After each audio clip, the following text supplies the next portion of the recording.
Welcome to Rajendra Tandon videos. This video deals with Rama fatally wounding Vali at the instance of Sugriv. What Rama did at this juncture has not been appreciated in recent times. It is called a deceit, but that's how it was.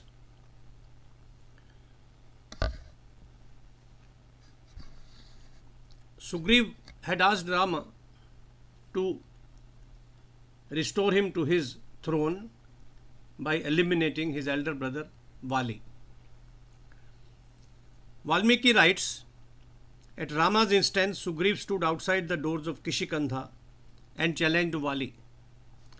An angry Vali, like the setting sun, came out speedily and started hitting Sugriv with fists and maces.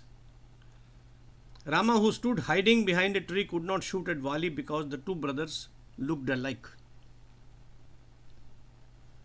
Sugriv, feeling let down, ran back into the Matanga ashrama. Vali chased him and entered the ashrama in a rage. Accusing Rama of betrayal, Sugriv said, Raghunandan, what sort of valor did you exhibit in not attacking Vali while you could? You went into hiding while I bore the brunt of my brother's anger. Hearing Sugriv's pathetic plaint, Rama said, in dress, height and behavior, both of you are alike. I could not distinguish between you and Vali. Being in doubt, I did not shoot any arrow.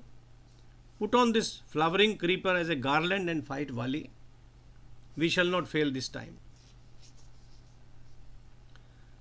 Wrapping the flowering creeper around his neck, Sugriv advanced like an evening cloud, adorned by a flight of birds. Raghunath, Lakshman and Hanuman accompanied him.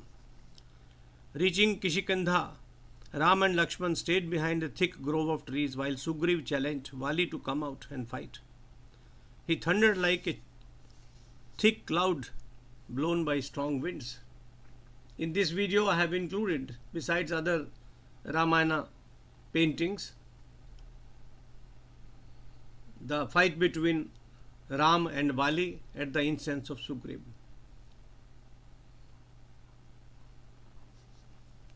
I am sure that you would enjoy looking at these paintings by masters. Vali heard Sugriva's roar in his inner chambers. His yellow body turned red with anger and his eyes glowed red like charcoals on fire. Tara, his wife, was frightened. To her, the omens were not favorable. Taking him in her arms, she said, give up the anger that has overtaken you like a river in spate. Give it up as a man discards a garland used in the bed at night. Remarkable language written by Valmiki. Great literature, every sentence. Tara asked Vali to fight his brother in the morning. She advised him not to rush into battle at night.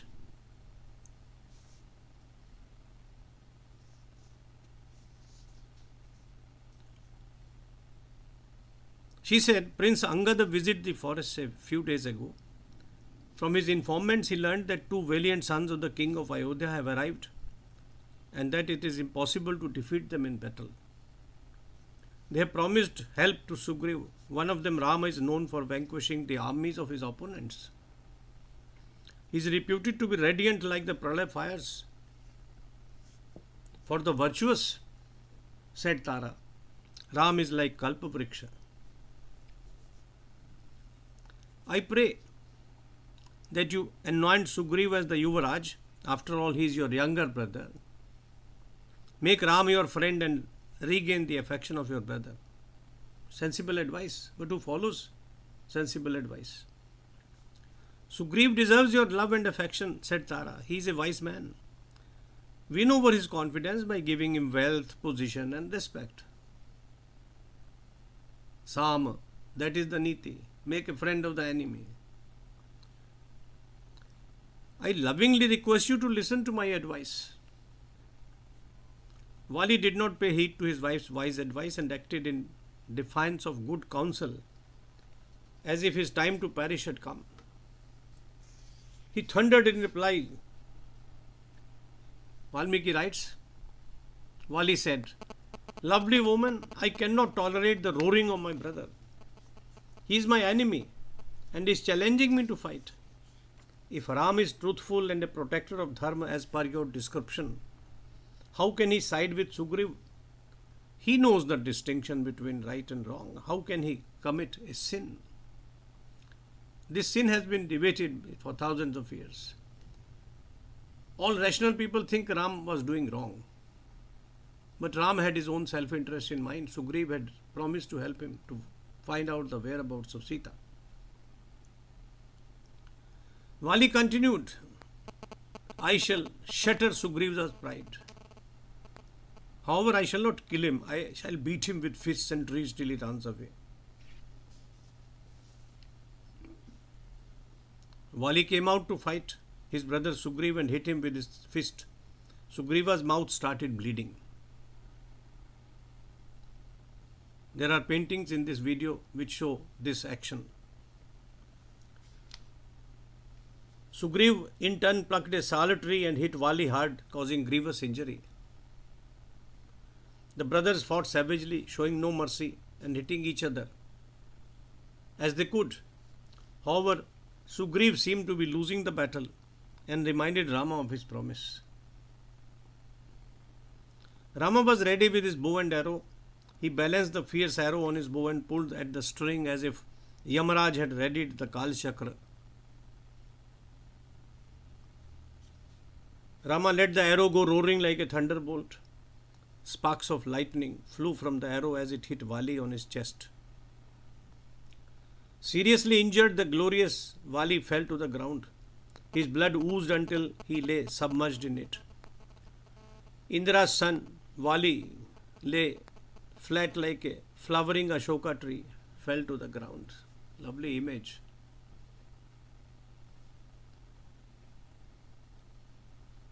Rama's arrow had opened the pathway to Swarga to Bali. He was soon going to attain the highest status in the heavens. Acknowledging his valor, Ram and Lakshman approached the fallen warrior, who, even though lying lifeless, looked invincible like Mahendra. He resembled the sun shattered by Kal at the time of Pralaya. Another lovely image.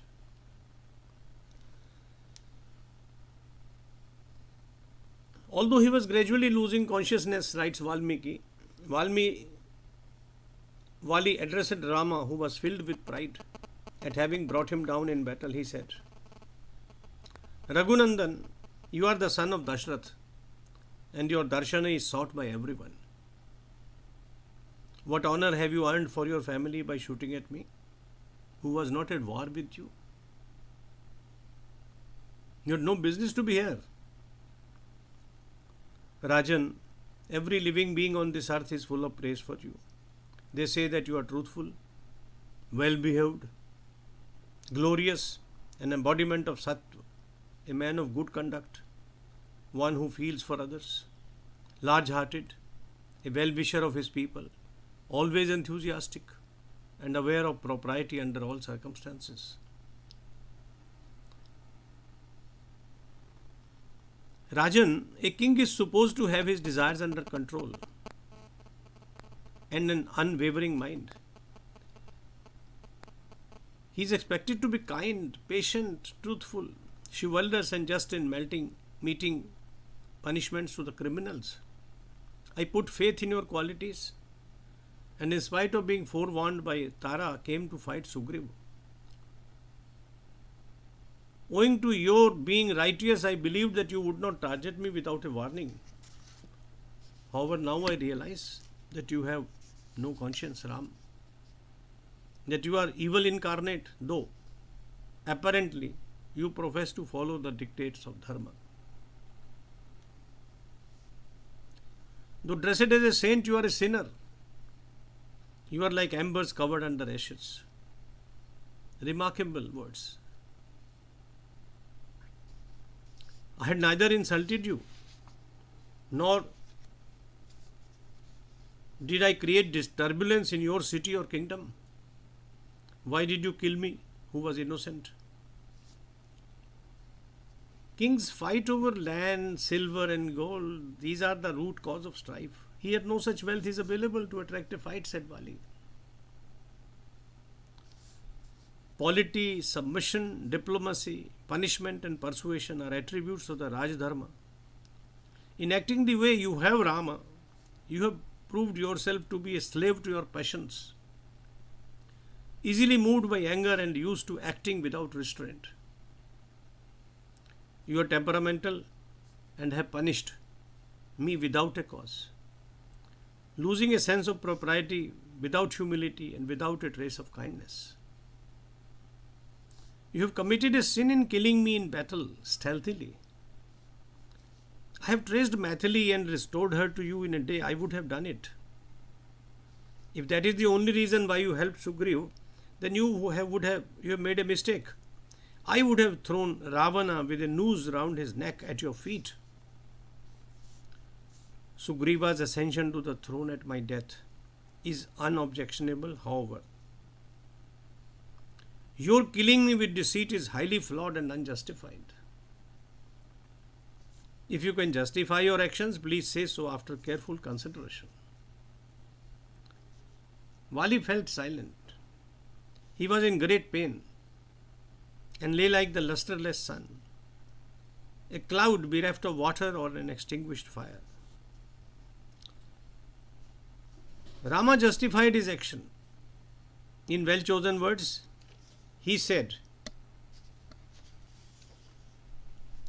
"You are aware of the meaning of dharma, arth or kam. You have denounced me like an ignorant child. The entire country with her mountains, forests and rivers belongs to the Ikshvaku rulers.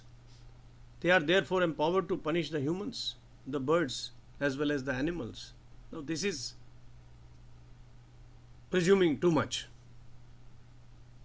The country did not belong to Ikshvakus.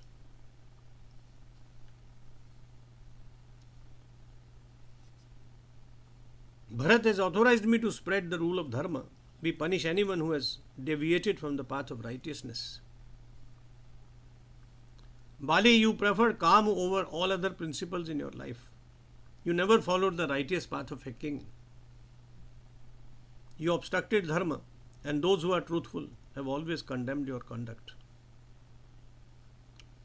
The elder brother, the father, and the guru who imparts knowledge, all the three ought to be respected like a father by a man of righteous conduct. Dharma requires, said Rama, that a younger brother, a son or an intelligent pupil ought to be treated like a son. If you ask me the reason why I shot the arrow at you, then listen. You are cohabiting with the wife of your younger brother in violation of the rules of Sanatan Dharma. Sugriv is still alive, but driven by lust you have captured his wife Ruma, who is like a daughter-in-law to you. You have sinned, O Vali. According to established practice, the punishment for this crime is death. So Rama continued, Vali, you cannot override the dictates of Kala. This punishment has wiped out your sins. Give up your sorrow, attachment and fear. Be assured that your son Angad will be safe with Sugriv and with me, as safe as he has been with you. Jai Shri Ram, Jai Shri Ram, Jai Shri Ram.